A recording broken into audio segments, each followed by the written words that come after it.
Hello and welcome to episode 399 of the Money to the Masses podcast with your resident expert, as always, Damien Fay and me, Andy Leeks. Damien, happy New Year to you. How are you doing? Yeah, happy New Year to you too, Andy, and to all of our listeners.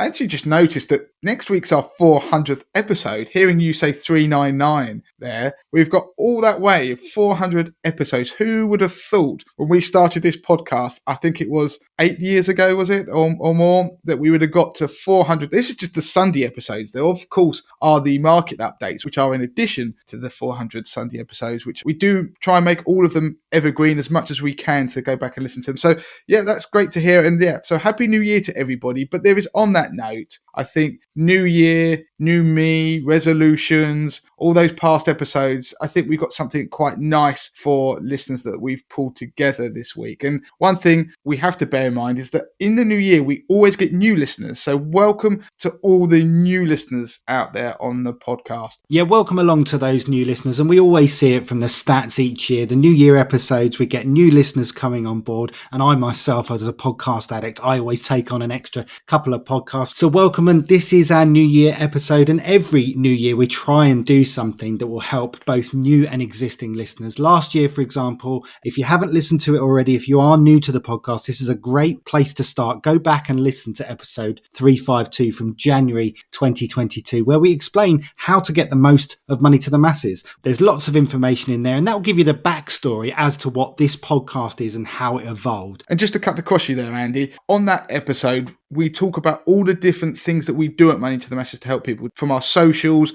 to our investing show to our weekly newsletter, which you can sign up to. So even if you're an existing Money to the Masses listener, do listen to that episode, because there'll be lots of things probably you don't even realise or hadn't realised that we do, including tools, newsletters, videos on YouTube, etc. So listen to that. So moving on to this week's show, what we're going to do, as Andy said, is do something for new and old listeners, which is quite a tricky thing, but we've managed to pull it together, inspired by the 28-day challenge that we did last year, which was a hand-holding exercise where we took people through how to sort their finances. And it started with a concept of a black book where you pulled all the information down and use that as the basis of sorting out your finances. And we told you how to do that. Now, you can find that 28-day challenge if you want to do it yourself. It's not timely. You can start it whenever you want and go through that challenge. Go to our Instagram page. You'll find a highlight at the top there which talks about Own It and Fix It. You can find out how to start it via that highlight. You can also search the Money to the Masses website, put in Own It and Fix It or the 28-day challenge. You'll see the week one post on there which you can follow, but it's better to do it via Instagram. Of course, what that did is it caused us to pull together a lot of resources into a very succinct plan. So think of it like a course, and within that we use different media, whether it's YouTube, whether it was articles, but also clips from past podcast episodes. So what we're going to do today is, rather than go through a hand holding on the podcast of how to fix your finances in the new year, that would be difficult because it depends on where people are. We've built tools that can help you. Don't forget, everybody, do the Money MOT. You can find a link to the Money MOT on the homepage of the website, moneytothemasses.com, also in the show notes of this episode. I'll come back to what that does in just a second. But the 28-day challenge, by making us pull together those clips from past episodes, we've decided to pull the best of those together and put them on this week's show. And we're going to top and tail them, talk around them, but it means it covers a lot of topics, from emergency funds, debt, retirement, setting financial goals. So there will be something, I guarantee you, in this for everyone, even if you're an existing listener, because the clips go back years. Just to mention before we start, the Money MOT was a tool that we created that's been used by more than 50,000 people now. It's free. It takes only 2 minutes to do. You get asked 12 multiple choice questions. You don't have to register or give any details to use the tool. It then gives you a score, so a grading from A down to E, which tells you how you're doing with your finances. And it also, that score is relative to other people like you in the UK. And it also therefore looks at each individual areas of your finances, covering everything from bills, retirement, investing, insurances, and gives you a score, a star rating of how well you're doing, and highlights areas where you might need to improve. You can then sign up for a free action plan, which is an email series that comes to you that's bespoke to you, that will tell you how you can improve your MOT score. You can then retake it and you can try and improve your finances. So it's something that's very direct. Think of the MOT, hence the name, like when you're going to get your car MOT'd, you can make your finances roadworthy. The 28-day challenge that we did last year was something that was much more hand-holding. So it was actually taking people through the whole stages of reviewing their finances, compiling a black book, and then moving on to how they could invest when we did the Grow It stage. So it's much more hands-on. So you can pick which one you like. So let's get started with the first clip, Andy. This is about emergency funds and having a cash buffer for your finances. Now, what's really interesting about this clip, it was recorded in the depths of the pandemic. So going back to 2020. Now, we all lived through that, and there were lots of valuable life and money lessons that we should have learned during that period. And one of them is about the black swans that can happen, that can completely wreak havoc on your life and your finances. So this clip is about the importance of having a cash buffer. I would add to it, though, that there is an argument for extending that buffer to up to 12 months salary or earnings or bills, whichever measure you want to use. So have a listen. So we often talk about in personal finance the importance of building an emergency fund. So people get really excited about taking control of their finances. And if they get a few things in order, they go, right, I want to start investing. I want to do the exciting stuff. And you almost have to say to them, no, whoa, have you got an emergency fund? Have you paid down your debt? And for a lot of people, that's quite boring and they don't really want to listen to it. And if people who listen to this podcast were to be really honest with themselves, they probably don't have the size of emergency fund they should do. So typically, the recommendation is you have 3 to 6 months salary. Now, I'm often asked, well, is that 3 to 6 months net or gross? Or is that just 3 to 6 months of your bills covered? Well, it's down to you really, but to my mind, the bigger the sum, the better. So if you've got 6 months of gross salary saved up, then you should be able to weather any of these storms that come along for at least, well, for 6 months. You should be able to get back on your feet. So the thing is, if you only have an emergency fund that covers your essential bills, then you can't cover any discretionary spending that will occur during a period of, say, like we've had now, things that pop up that you don't realise that have got to be done, fixing the boiler or something like that. I know you can have access to credit, which is another reason why you need to keep your credit paid down. So you've got access to credit in an emergency. It's no good being maxed out on all your credit cards, but it's good to have a buffer because bills crop up. So it's really interesting when the government started to create the various different schemes to try and get people through the coronavirus lockdown financially. So we had the furlough scheme. Nobody had ever heard of the word furlough until this year. And so initially it was for 3 months because it was seen as the period which they hopefully could reopen the economy. And if you take that and mirror it into your own personal finances, if you get made redundant or something bad happens, then you should hopefully be able to try and make some headway into repairing the damage within 3 months. You'd hope you'd be able to go and look for a job and you might be able to make some inroads to finding a new job. Even better if you've got 6 months saved up. So 2020 is going to be the case study for why you need an emergency fund, I think. And it's things you can't predict. This Black Swan event is something that could never have been predicted. I read a headline today that said the Bank of England are now predicting the economy is going to contract. I think it was up to 30% in the second quarter this year. And it was going to be the deepest recession in 300 years. In 300 years, I mean, that's unbelievable. So in terms of an emergency fund, this period, we're not going to ever probably get another period that can demonstrate quite how bad things can get. So what I want people to do is focus on paying down debt, if they can, and build an emergency fund. Now, I'm thinking more once we get out the other end side of this, or if you are lucky enough to not have had your income impacted. Of course, there will be people now who are at the point of firefighting. Hopefully, if they've got an emergency fund, then they are surviving and they'll be grateful. I've seen a lot of people writing in our Facebook group, in other Facebook groups, saying about how glad they are that they actually have an emergency fund. They'd listened to the advice out there about doing so ahead of this. So, of course, it's not always easy to build an emergency fund because we've got lives, haven't we? And we're trying to live our best lives, and we have bills, we have children, all these things. But what lockdown has actually done, it's made us become slightly more inward looking and a bit more insular. So that consumer generated stuff that's out there. The consumerism, the desire to have to keep up with the Joneses has dropped away because we're not seeing the Joneses. And so we're all probably finding we're spending less because it's probably forced upon us financially, or just because we're not going out anymore. We're not going to the cinemas. We're not going to restaurants. The kids can't do their clubs. All these things we'll be spending money on. Petrol, we're walking places.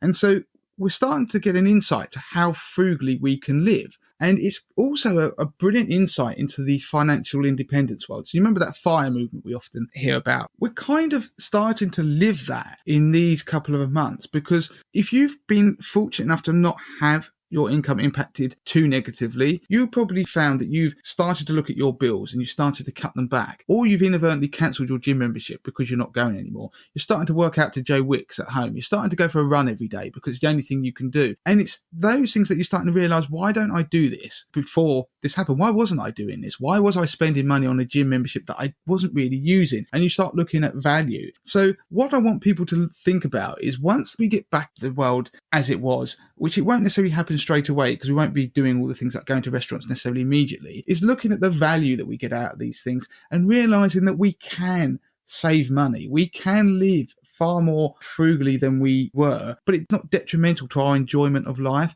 So, for example, our food bill has gone up, and that's partly because all the deals have gone from the supermarkets, but I'm eating at home all the time now. Whereas before, I would probably be eating out or buying lunch from the supermarket around the corner. And you've suddenly realised that it is almost more enjoyable to do that, to eat at home and make your food at home. And it can be better value. So I want people to look at that and start to think, well, if I can cut back, I can be financially better off.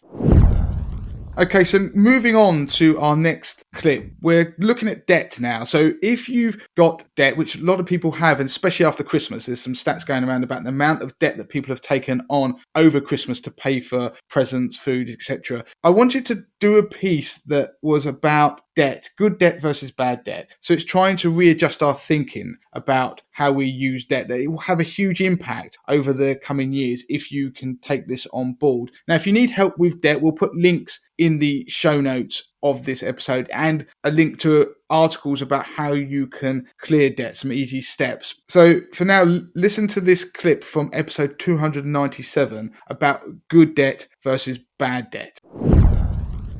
So one of the things with money is that it's not simplistic. There are times in life where you have to take on debt. Generally speaking, debt is obviously negative. You're having to borrow money for some reason. You owe somebody. But debt can be positive. And the aim is that people listen to the podcast, when they go and take out debt or borrow money, they try and work out whether it is defined as good debt or bad debt. And good debt is a debt that you take out that is basically a sensible investment in your financial future. So you will likely be better off over the long term by taking out this debt, because you're going to do something with the money that's going to put you hopefully in a better position, and it won't tend to have a negative impact on your overall financial position. A good example is obviously buying a house. So having a mortgage on a house is a good debt because it's enabling you to acquire an asset, a roof over your head. It in time will grow in value, and hopefully you will then start to pay the mortgage off over time, and eventually you will get to retirement and you will have an asset that's worth a lot of money that you could potentially sell, downsize, or pass on to your next of kin. So a good debt will have a clear and specific reason, and there's also a plan to pay it back in an affordable manner. And normally a good debt will involve the person going and looking for the cheapest means possible of taking out that debt. So you'll get a mortgage with the lowest rate or an affordable repayment. So there's a definite plan behind the debt. So not all debt is bad. Some debt is obviously good. Like I say, student loan is another one. So student loans, we've done a podcast on it previously. If you search through the past titles, you'll find where we did a whole thing about student debt and how it works. But student debt, although it's a loan, the way you repay it is actually more like a contribution. So you don't have to pay the debt off. It is a good debt in that it can allow you to get a better paid job in the long run. It's not guaranteed, but there's a purpose. There's a means of being able to pay it back, and it's manageable over the long term. Investing in a business is another good debt. If you take out money to help grow a business, then there is a plan that this money will be repaid back over time by whatever it is, in this case a business, which you will grow hopefully into something incredibly successful. And I mean, interestingly, there will be people wondering whether car credits, a credit for or finance to take out a car, is considered good or bad. The definition would really be down to whether it's essential and it's affordable. So if you need the car, it's essential, but the payment is affordable each month, then it could be classed as a good debt. If it's just some luxury car that you're after because you want to look good and it's pushing you a bit, you can't really afford it, then it's defined as a bad debt. Now, talking of bad debt, the definition is really down to whether it's a drain on your wealth and whether you can afford it. But I suppose ultimately it's whether the item or asset that you're buying or whatever you're going to do with that money can pay for itself over the long run when it comes to that particular debt. So luxury holidays wouldn't count under that regard. Borrowing money to pay bills could be considered as a bad debt. I mean, it could keep your head above water, but in the long run, you've got a problem that needs looking into, and it may be you've got debt problems as well. Another good example is buying things that are perishable. And so if you buy things on credit that are perishable, then that isn't a good use of debt. And it's a good way of framing things that should you use your credit card to buy stuff. And if anybody's listened to this podcast or our YouTube channel, you've heard me talk about this 19-year sandwich idea. And it's simply that if you were 21 and you bought your £3 meal deal every day for a year, that'd be about £1,000 you'd end up putting on your credit card. If you paid the minimum amount on your credit card at a typical interest rate for a credit card in the UK, it will take you until you are 40 to clear that debt because of the interest that keeps rolling up. And ultimately, those sandwiches would have ended up costing about £6 each rather than £3. So that shows you the difference, and that's why that's a bad debt. Now, as a final point on this, the Money Advice Service gives some good tips to avoid bad debt. And I've got a checklist that you can go through. So if any of the answers are no to the questions I'm going to ask, then the debt is likely to be a bad debt. So have you shopped around to get the best deal? Are you borrowing money as cheaply as possible? Will you be able to cope should the interest rate rise in the future? Will you comfortably be able to afford any monthly payments? Will borrowing this money improve your finances in the long run? And do you understand the risks and what could happen if things go wrong? And finally, do you understand all the terms and conditions associated with borrowing the money? So if you answer no to any of those questions, then you are likely to be taking out bad debt. And as a general rule of thumb, always look to avoid bad debt where possible. So moving on to the next topic, one of the most popular things that people search for in the new year is help and advice on budgeting. And last year, as part of the 28-day challenge, we created a budgeting spreadsheet. Now, you can download this for free. We'll put a link in the notes of this show where you can download that spreadsheet. We created it. The spreadsheet itself is how I run my own money and budget. It also contains links through to articles on the Money to the Masses website where it tells you how you can reduce your bills. So it's an all-in-one spreadsheet, and it also links nicely with using budgeting apps. And also there is a video on YouTube, which we again will link to, that explains how to use this spreadsheet in detail. So here's the clip. We mentioned that 28-day challenge, so don't worry about that, but the clip is still very much valid.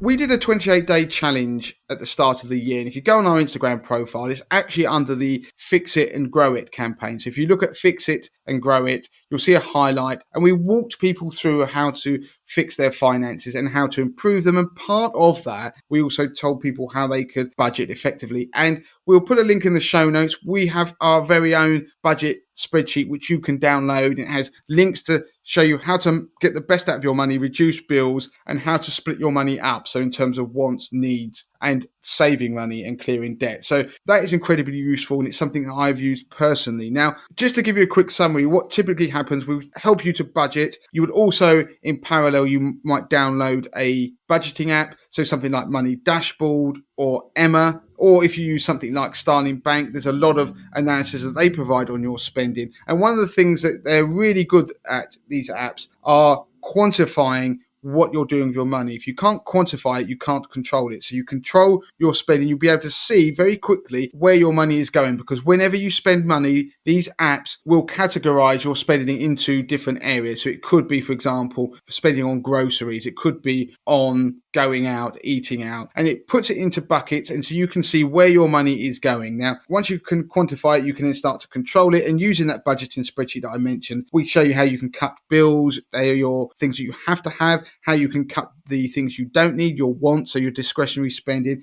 and we give tips, and more importantly, we start to help you build budgets. And those budgeting apps are very good at that. So going forward, you don't have to do as much work. All the heavy lifting is done for you. So for example, every day I must open my budgeting app multiple times just to see as transactions go through on my credit card and bank account. They drop into the relevant categories where I've got specified budgets and I can see that I'm within my budgets. That even goes down to petrol, how much I spend a month on petrol, and I can therefore start to change behaviours. Now, the thing is, you build a budget and then you need to review it over time. And we often don't focus enough on how do you actually review that budget, because one of the problems you have is you've started to reduce your bills and you've got to the point where you feel you've optimized and cut back all you can, but then you need to start cutting back on other areas because obviously money is tight. There is a cost of living crisis and sometimes you don't always manage to stick to your budget. So what can you do to try and make headway, not just become disheartened? Well, one of the things is you review your budget, and then by looking at the spending patterns that you've got, the budgeting apps will tell you, you can see you maybe have spent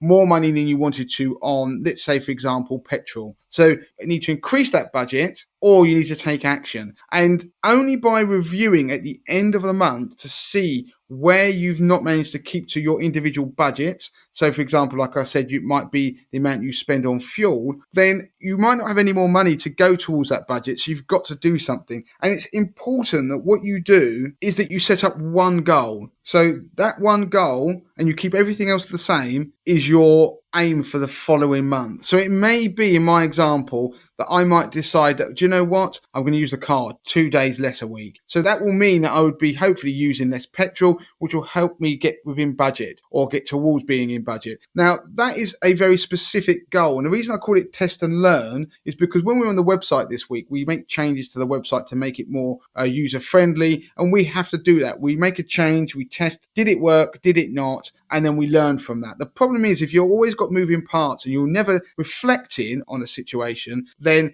you never learn from it. So in my example, if I then started driving fewer days a week, then next month we might see that I actually go within budget. It may be people who are having takeaways might decide, you know what, we're going to have one less takeaway a week. We're going to try that for the next month. Or you might decide you're not going to buy lunch at work as many days a week. You're going to start taking lunch in 2-3 days a week. And by making that one goal, sticking to it, it means you then review your budgets. You'll be able to more likely succeed in future rather than become disheartened. And then realistically, if you have to change things, then you will have to review it again and see, are you being too hopeful with your spending plan and your budget? But if you do this consistently, I can almost guarantee you, because this is what I've done over time, is that you are more likely to be able to achieve your budgeting. And by focusing on one thing, it increases your chance of success. And the other thing, as a family or as a couple, if you've got joint finances, it's far easier to say to people, rather than going, oh, we need to spend less money, is that we're going to have one less takeaway a week, because you can materially see what's going to be the impact. If you're having 3 takeaways a week and you're going down to 2,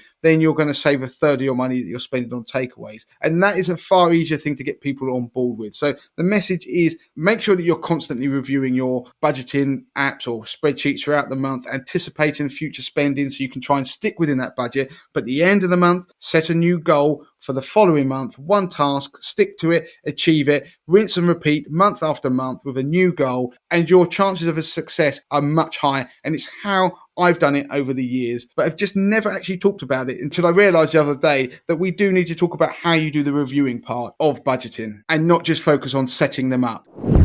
Okay, and so the next clip we're going to play out is talking about protection, personal protection, and taking the time to evaluate that to see if it still matches your current situation. So sometimes that may mean you have to invest a little bit more money because it might mean that you're underinsured, but it can be something that you do that can actually end up saving you money because you may find out you're overinsured. And we explain that in this piece. And so the only thing to mention is this particular piece was heavily focused on life insurance, but the same principles can be applied across personal protection. So if you've considered critical illness in the past, or you've got a critical illness policy, the same applies. Income protection, if you've got that or you're considering it, again, the same process applies. So there are certain life events that happen when we need to review and reflect on our life insurance. It may be because we want to change the amount of life insurance we have, how long we have that life insurance for, or just who it's going to be payable to, who the beneficiary of that money will be. And these things do change with life events. And it's important that we go back and check that our life insurance reflects our wants and desires in the way that we feel is right for us.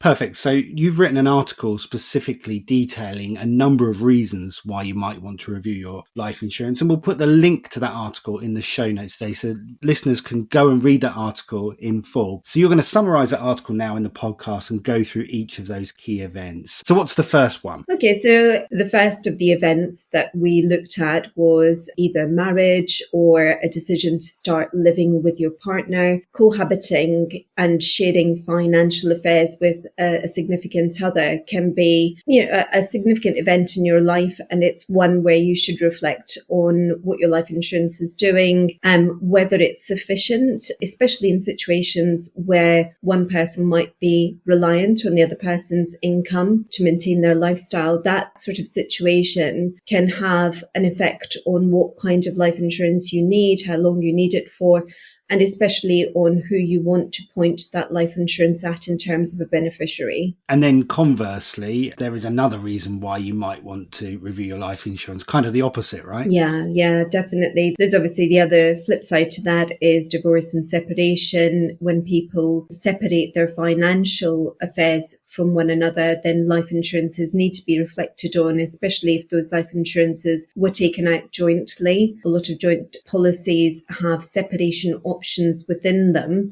and we'll point to an article that shows you how to use those separation options so that you don't have to reapply for life insurances as such if you do go your separate ways. But even for separate life insurances, there's a need to reflect on what amount of cover you have, who the beneficiaries of those policies are. And in some instances, divorces can lead to things like maintenance payments being put in place for children. And it may be wise to consider taking out life insurance to ensure that those maintenance payments can be carried on if the person who's paying them unfortunately passes away before the child has reached an independent age. And so, Harvey, you touched on there about dependents and children and decisions you'd need to make there. That sort of leads us on to the next one, doesn't it? Yeah, Andy. So, the other significant event that we look at in our lives is starting a family. So whether you choose to adopt a child or you have a child, at that point, your mortality becomes quite important to you. So, you're suddenly responsible for another being, and you're probably going to be responsible for at least the next 18 to 20 odd years. And that can be a reason why people look at life insurance. Now, for a lot of people, they might have put in place life insurance when they had their first child and haven't reflected on that life insurance as and when they've had their second and third or fourth child. It is important to reflect every time you have a child, because you want to ensure that there's enough money to maintain their lifestyles, to keep providing for them, but also you want to look at how long you set your policy up for. So if you've taken that policy, say for example, for 18 years from the time that your first child was born, by the time you have concluded your family and had your maybe third or fourth child, that 18-year period might be too short to see your youngest to an independent age, and you may need to reflect on how long your policy will last for. So these are significant reasons why you should reflect on your life insurance if you add to your family. So we've covered cohabiting, marriage, separation, having children. Let's focus on the financial aspects now. I suppose the biggest debts that people think about covering when they take out life insurance is their mortgage. So what do people need to do in terms of their mortgage? What do they need to reflect on? Quite often, life insurance is a product that most people come across first when they go to buy a house,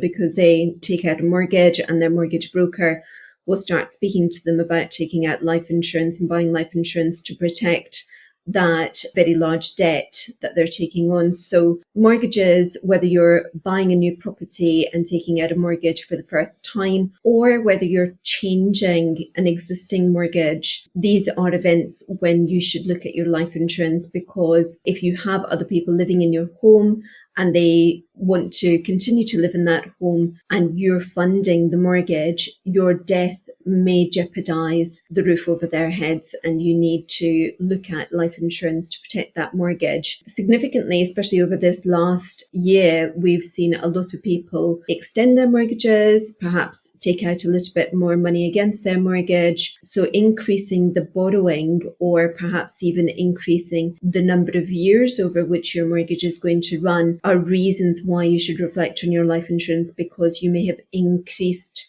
the amount that's required to pay off your mortgage. And especially if it's the term, you want to ensure that your life insurance runs for as long as your mortgage does, so that it's always protecting that roof over your family's head. And I suppose that moves us on naturally to the next question. We've talked about large debts, mortgage being most people's largest debt, but there are other debts to consider. And this is another reason why you might want to review your life insurance. Absolutely, yeah. So any other debts that would require paying off in the event of your death, you should consider building those into your life insurance. And there are ways to do that in a cost-effective manner. If you review your life insurance, you don't necessarily have to take out policies for every single different aspect.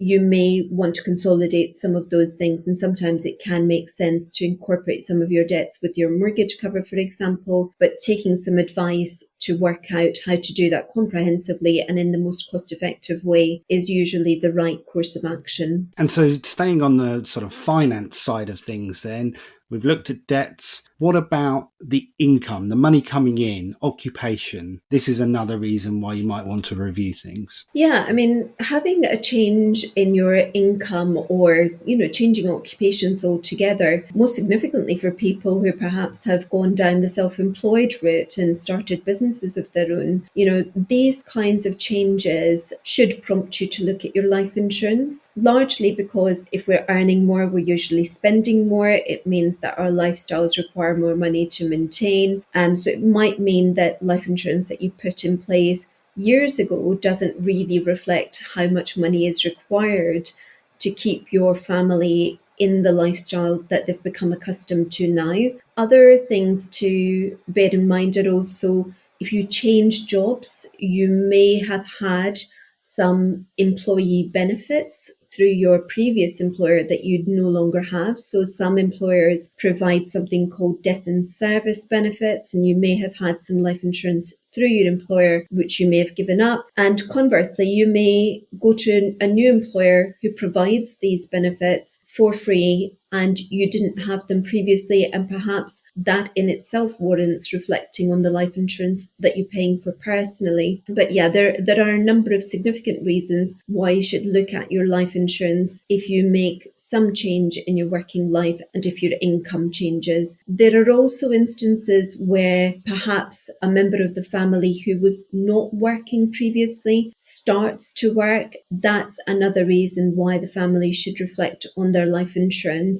Very often life insurance is put in place when we have children, and at that point it might be that one of the parents has decided to stay at home and raise their child. But a few years down the line, you find people start going back to work and have an income, and it may be that in itself requires some amendment to the life insurance that you've put in place for yourself and your family. And so looking more towards the end of our lives, and the reason why we might need life insurance for inheritance tax purposes. Now, this might be a new one for some people. Certainly we don't hear or read about it a lot. So why would you take out life insurance or want to review your life insurance later in life? So for people that are reaching the later stages of life, inheritance tax becomes a topic of interest to them. So inheritance tax is what's payable on your estate. Everyone has a threshold of £325,000 that's available to them without inheritance tax. And if you're passing your estate to your spouse, then there is no inheritance tax that's payable. But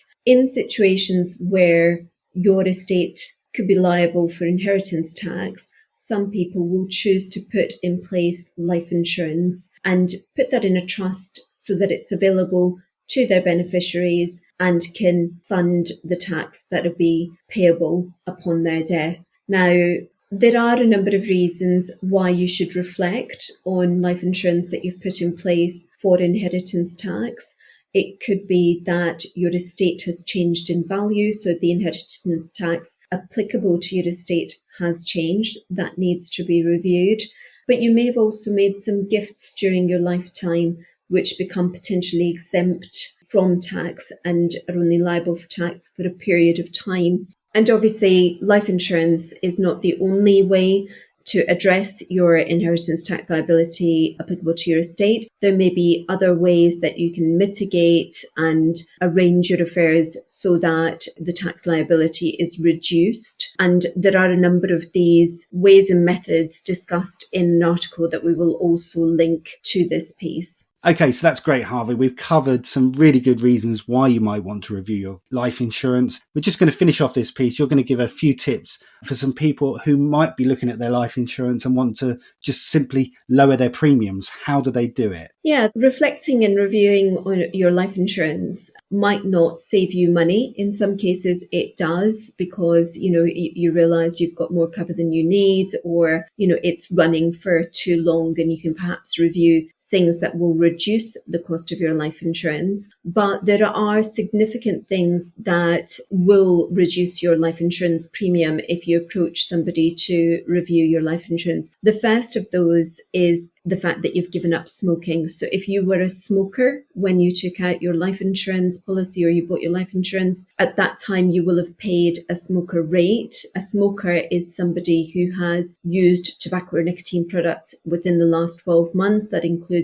vaping. So if you had to tick that box on your application form when you initially bought your life insurance, then it's likely you're paying smoker rates. Smoker rates are almost double what a non-smoker would pay. And if you have succeeded in giving up smoking and have been without nicotine or tobacco for at least 12 months, then you should review your life insurance because it's very likely that you'll make a very significant saving on what you're spending. The second way that you can look to lower your life insurance premium is if your health has improved or if a significant amount of time has passed since you had a health event. So if you're somebody who applied for life insurance and at the time you were suffering with poor health, or you'd perhaps just had a significant health event, something like a cancer diagnosis or a heart attack or a stroke or something significant,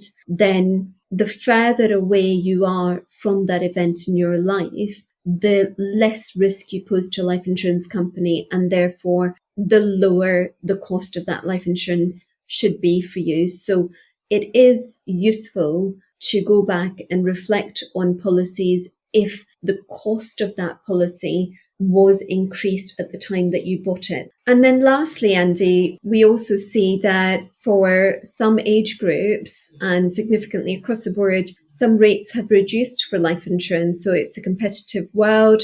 Insurance companies do try to beat each other on premiums to attract new business. And I think that from time to time, it is valuable, just like we do with most of our other insurances that we have, that we go back to market and just check that we aren't paying more than what we should be paying for the life insurance that we have, because you may find that the rates have reduced and there's just a natural saving to be made without any change to your circumstance or to the policy that you have in place at the moment. Okay, so this next piece is about financial goals.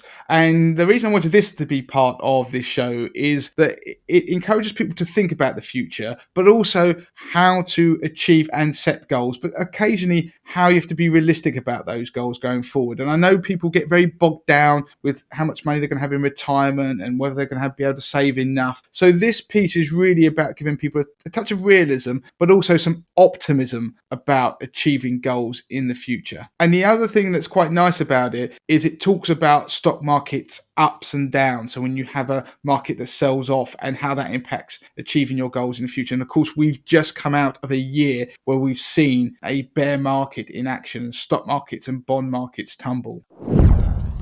I was asked the question by a lady called Sarah, and I'll just read it out roughly. And they said they wanted to know how to manage financial goals. So they are trying to save for retirement as they're in their 40s and have very little saved in pensions. But they also want to have a normal life, not extravagant. They don't go shopping each month, nor do they drive lease cars. It's hard not to feel guilty all the time. Guilty in the short term if we spend more on a holiday than planned, or spent more in a month than had been budgeted. Guilty also in the long term, as even though saving, we still don't think we're doing enough. Now, when they say saving, they mean stocks and shares. So the reason I just wanted to pick up this topic is because in the office the other day I was discussing the idea about goals. And in the world of finance, we just obsess about stock markets. So we'll look at it and go, oh yeah, we made 10% this year. Or if you last year could have made even more where the market was so good. Or this year we lost 10% or 5%. And how much people are putting into their pension pots. Now, taking the step away from Sarah's particular case, what we need to do, and I wish the world of finance did a bit more, was start with the end goal, decide what this retirement looks like, be very realistic about what it's going to be, and work out how much money you're going to need for that retirement, okay? Then work backwards to today's date, how many years you've got left, and then how much money you've got at the moment you put aside, and then work out the compound interest in effect, or the rate you need to achieve to actually end up with the pot of gold that you need to be able to have the retirement or whatever it is that you want. Now, if you have something too high, then you're going to have to take a lot of risk or put more money in. Now, the reason that I like the idea of working backwards is that you should be able to draw a relatively straight line. So let's say you needed 5% a year return. That's quite low, but let's be honest, equities don't give you much more than that on average. Then you would draw that straight line and you would, on a graph. So if there was a graph where on the y-axis there was how much money you had in your pot, whatever it be, pension, ISA, bank account, along the x-axis is time, then there'd be a diagonal line slowly going up. That is like your benchmark. So when you invest and you therefore your value of your pot goes up and down, when you get a bump a year and you fly up and you maybe made 20% and you think this world is wonderful, I'm a genius, all you got to focus on is, are you above or below where that line is? So at this given point in time, with the power of compounding, let's just say your pot should have been at about £50,000 or something like that, given your 5% a year growth, then you just need to worry if you're above or below it. What it does is if you focus on that and you're way above it and just think, well, I'm on track. And the positive about doing that, and when I would try and if I was to have clients and teach them, is because it focuses on what you'll need to do. And it's a bit like you're trying to travel from London to Edinburgh and you're going and you've worked out your most direct route. And it's kind of irrelevant what's going on all the side roads or what somebody else is doing. All you're focused on is your straightest line, your straight line to where you want to go, which is that benchmark, that sort of gradually going up, say 5% a year, which if that's a sufficient rate. Of course, by doing that, you don't get carried away with the amount of money you may have made in a very good year, because equally, you're going to have a year where you end up maybe losing 20%. But if your pot is still above that line, am I making sense, Andy? If it's still above that line, you can take that hit. You sit there and go, that is just the ups and downs of the stock market. Equally, if you dip below it, then you're not going to beat yourself up about it. You can just see that this is the trend I need to follow, and I will get back to that. And so what it does, it stops you focusing on the sort of speed of how you get there in terms of the gyration. So on our journey from London to Edinburgh, it's a bit like obsessing about the traffic, how fast you're travelling. So you might have a period where you're going 70, maybe 80, who knows, you might be crazy, where you've got no traffic, and this is like brilliant. But there's going to be a period around the corner where you get the traffic jam. That's the bad year in the stock market. But ultimately, as long as you've got stick to your best route, that is going to get you to where you need to be. And so that's what I think retirement goals are like. So going back to what Sarah said, I would then work out what I needed to generate. Now, if that level was too high, so it was like 15% a year, obviously you need to take more risk, which you can do. You could get more and more risky investments. But what you probably need to do is combine that goal with a more reserved or more realistic outlook. So rather than having the more lavish lifestyle, you might have to cut back on some of the things you think you might need.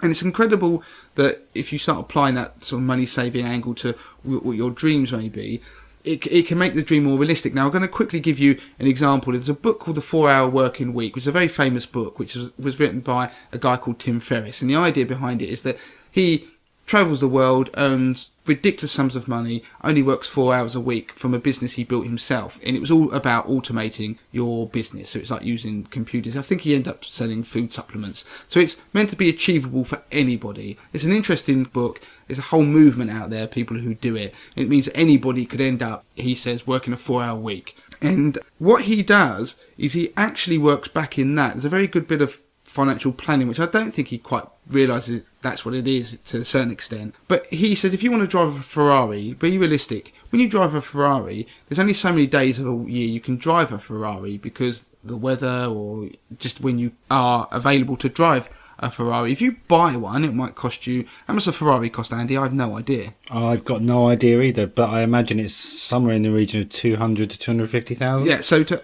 buy that £250,000 Ferrari, you're going to have a lot of money, and then when it sits in your garage for most of the time, it's going to be depreciating, so you're losing money. But also you've got the other costs in terms of insurance and petrol and all that kind of stuff. Yet you could probably hire a Ferrari for maybe...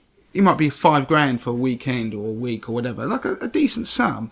But when you actually work out how much you need to be able to pull up outside a restaurant or your friends, or if you go for a weekend away, you can hire nice cars for a more reasonable price than paying £200,000. And by doing that, the lifestyle is what you're after rather than the asset. So stop focusing on the asset.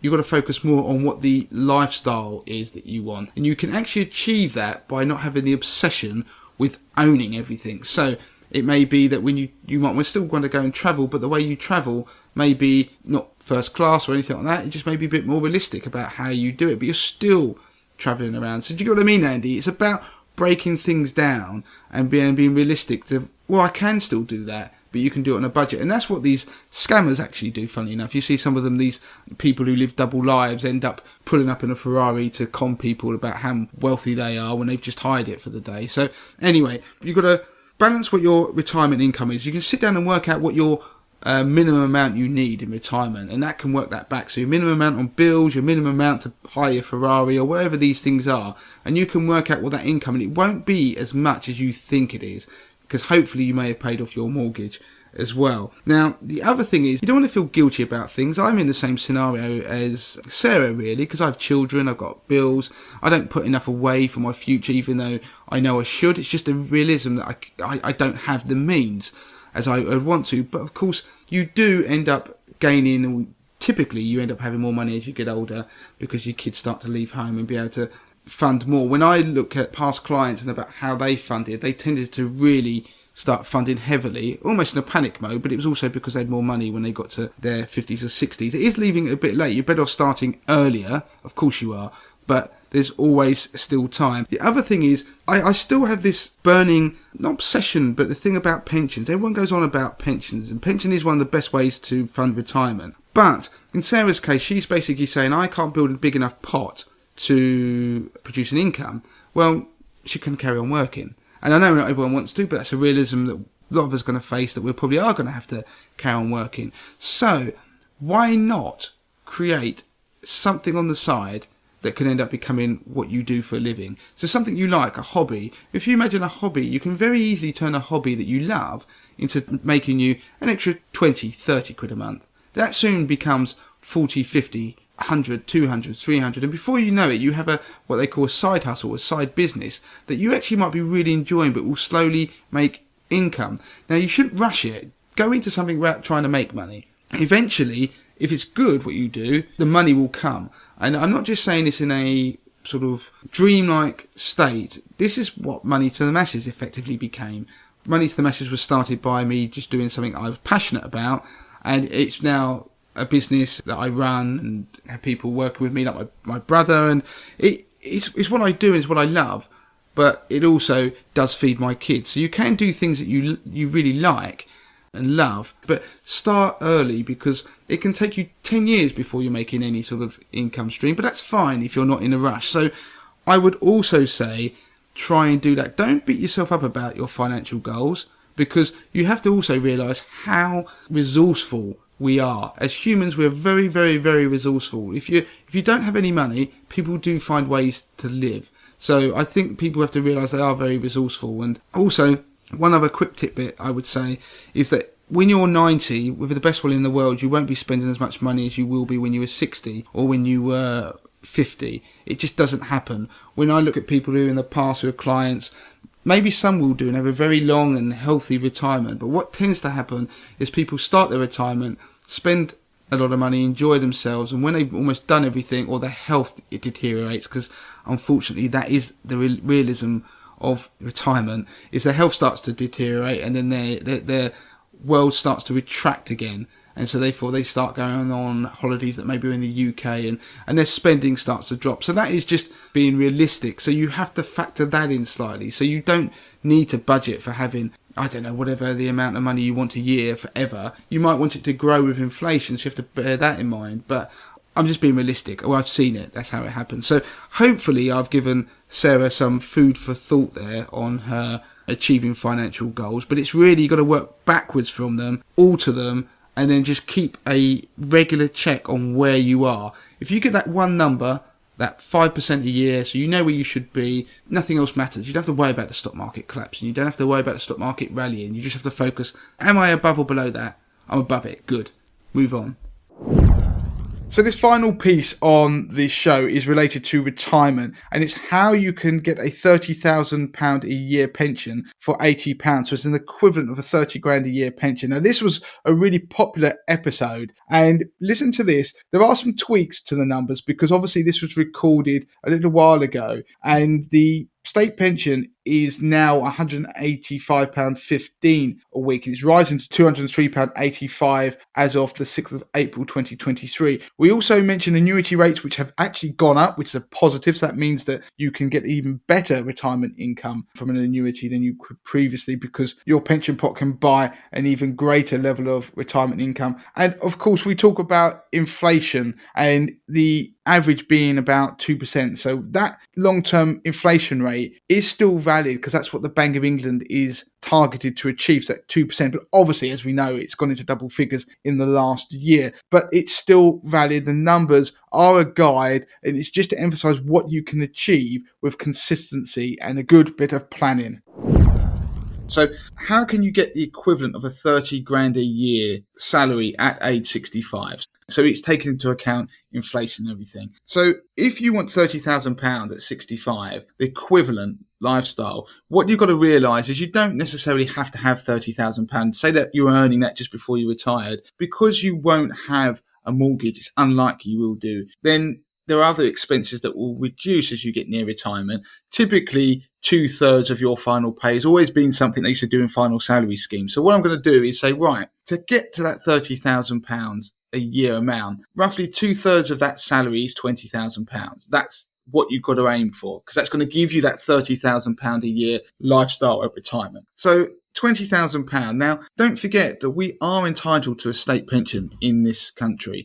And if you've got a full national insurance contribution history, you will get, as it stands, £179.60 per week, which works out to be £9,339 per year. Now, that is a sizable amount of money. So I'm talking about just individual people here. I'm not talking about couples, because obviously they would get a state pension potentially each, which obviously doubles that amount of money to over 18,000 together. So for a single person, you've already got £9,339 of that £20,000 amount that you would need at retirement. So I'm reverse engineering this. Now, that gives you £10,661 that you're going to have to generate in an income at retirement. Now, if you look at annuity rate as a rough steer, it's almost exactly 5% at age 65. So if you have a pot of £100,000 and you took an annuity, not one that's going to take into account your health or anything like that, just bog standard non-smoker, if you had £100,000 at age 65, then you would generate almost exactly £5,000 a year income. I'm not talking about drawdown or anything like that. We're using this as an assumption. So the 5%. Taking that £10,661, basically you need about £213,000 as a pot to generate 5% a year as an income, whether you're going to do that via an annuity or if you're going to do it via drawdown. So that is the sum of money you've got to try and have in a pension pot by age 65. Now, one thing, obviously, the beauty of a state pension, it's going to be pretty much inflation protected. I know it's very topical and a lot of talk about the triple lock and everything now, but that's a positive about the state pension. Now, if you want to generate that £213,000 pot, if you're age 30, that means you're going to start, you've got no pension at all. You're going to start today, age 30. You need to put in £400 a month to get that pot. And that's assuming a 5% growth rate, and it's assuming fund charges of 1.5%, and it's assuming an inflation rate of about 2%. So we're taking into account inflation when we're making these numbers. If you're 40, you're going to have to do £600 a month. If you're 50, you're going to have to do £1,100 a month. So there's some sizable numbers there for people who hadn't even started saving for a pension. Now, this is where you can start to get a bit cute. If you reduce the charges on your investment portfolio. So let's say you're going to do a pension. Instead of paying 1.5%, you used something that was much cheaper and got it down to about 0.5%, which is doable because there are a lot of cheap platforms out there. There are tracker products. If you got it down to 0.5% per annum that you were paying on your pension in total, then we already for the 30-year-old, we're going to focus on the 30-year-old just to keep this simple, then that 30-year-old would only have to pay in £320 a month. So we've gone from 400 already down to 320.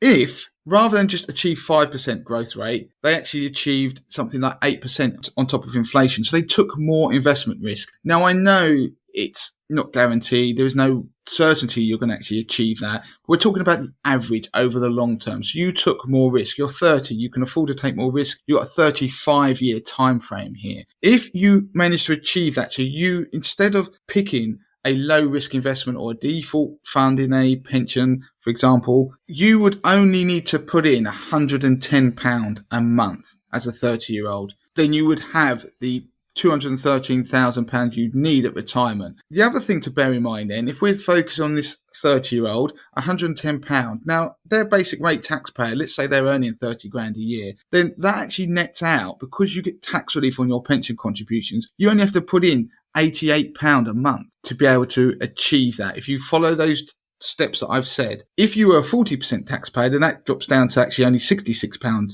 a month net. So you can already see we've gone from a 30-year-old by just being a bit cute about things. We've already got it from £400 a month down to around about £88 a month, just assuming they're a basic rate taxpayer. Now, the final thing I want people to think about is auto-enrollment. Now, this is the importance of auto-enrollment, and it was a great initiative and it's been very successful. Auto-enrollment, what happens, as an employee, you have to pay in 5% of your earnings and your employer has to put in 3%. Now, the amount that 3% is based upon can be all of your earnings or something called qualifying earnings, which is between £6,240 and £50,270. Now, the reason I mention this is because if you earned £30,000 a year, then interestingly, that would work out to be £80 a month would be your net contribution into your company scheme if it was based on this qualifying earnings. Then that £80, you would have nearly £20 tax relief and your employer would put in £59.40. Wrap all of that up and you've got £158.40 a month going into a workplace pension via auto-enrollment.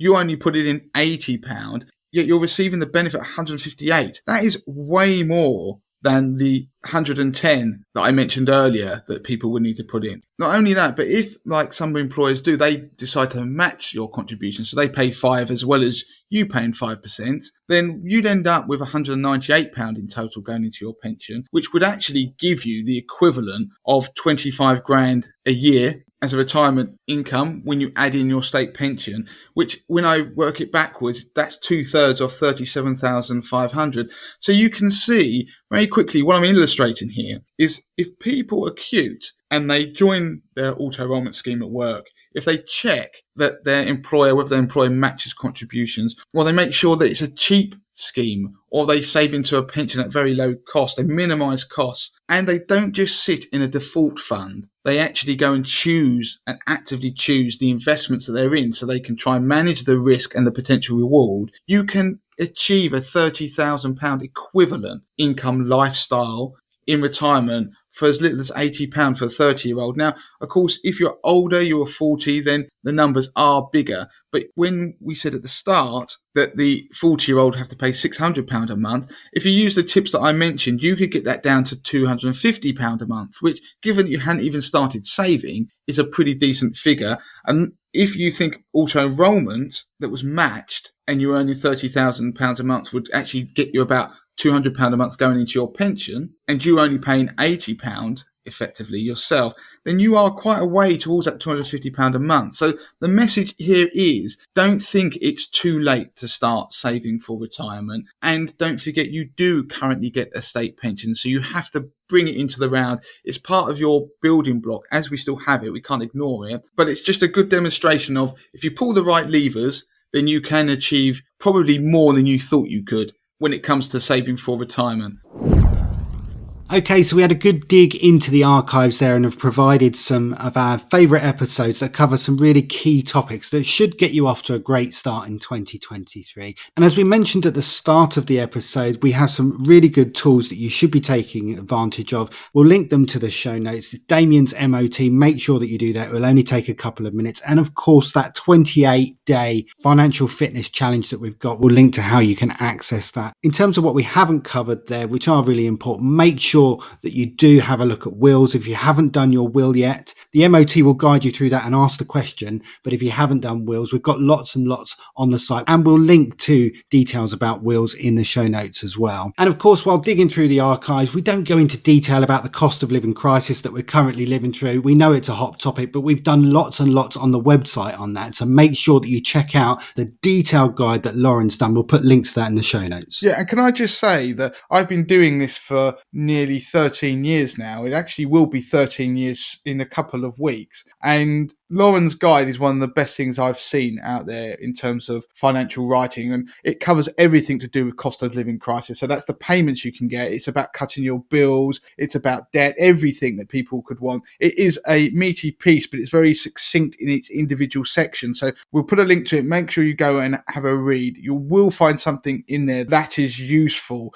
Also, retirement, I mean, we could go on all day, but retirement planning, there is a calculator that we have that people can use to try and see what their pensions could look like in the future, how much they could put into their pension, what difference it will make. They can play around with it. Calculators.moneytothemasses.com/pension is the address where you can find that. So Andy, there's so much there that we've done in one episode. If people haven't made some sort of improvement in their finances, then I'll be very surprised. So do leave a review of the podcast. That really helps us in those charts, and it also is incredibly motivating for the team. As ever, join the Facebook group, facebook.com/groups/money to the masses. You can ask questions in there and converse with like-minded people. Of course, follow us on all of our social channels, YouTube, Instagram, Twitter. Subscribe to the weekly newsletter, moneytothemasses.com/newsletter, and do listen to that episode we mentioned at the start of the show where we talked about everything you can do to get the most out of Money to the Masses and what we do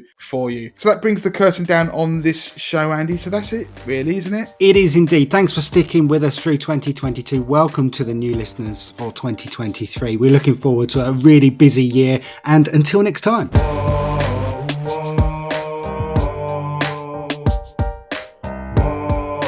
Whoa.